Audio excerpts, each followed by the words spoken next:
In today's lesson, we will be solving quadratic equations. What are quadratic equations? Let's memorize this.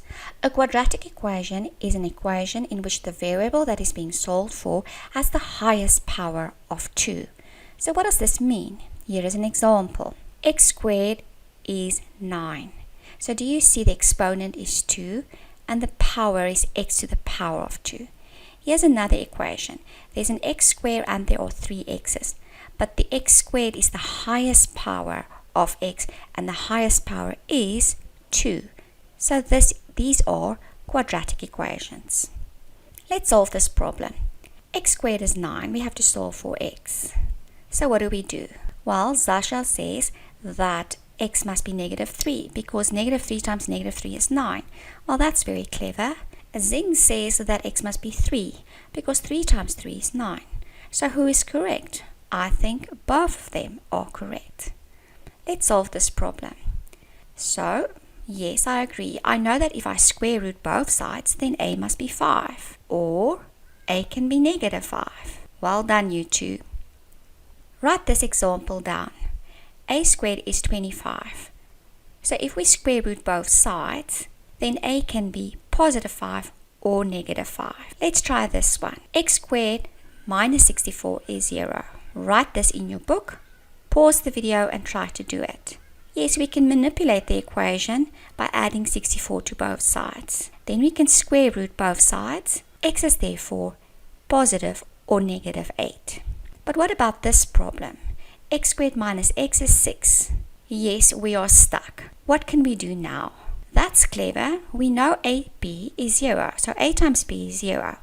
So this means that if A times B is 0, either A or B must be 0. So what are you saying? What is the zero product property? The zero product property is if A times B is 0, then A is 0 or B can be 0. Or A is 0 and B is 0. So here's an example. X squared minus x is 6.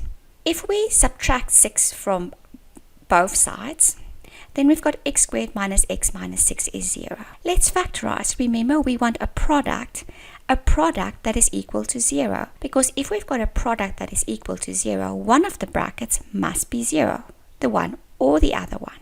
So what is the zero product property? Let's use this again. So here we have factorized. So now we can say x minus 3 is 0 and x plus 2 must be 0 or x plus 2 must be 0. Therefore x is 3 and x is negative 2. Let's test. Is 3 squared minus 3 equal to 6? Yes. What about negative 2 squared minus a negative 2? That is also equal to 6. So we've solved for x. X has got 2 solutions. How to solve quadratic equations by taking out the highest common factor. Here is an example. X squared is 3x. Let's subtract 3x from both sides and equalize this expression to 0. So the equation must be equal to 0. Now we need factors, so we factorize by taking out the highest common factor.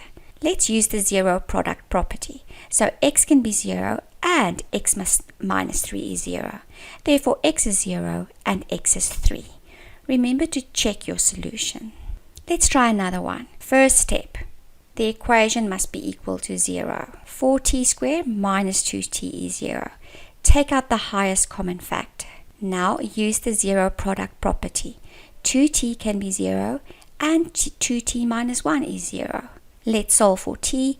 T is then 0 and t can be a half because we added 1 to both sides and then we divided by 2. Remember to check the solutions. So in this lesson, we learned how to solve quadratic equations by taking out the highest common factor and by using the zero product property.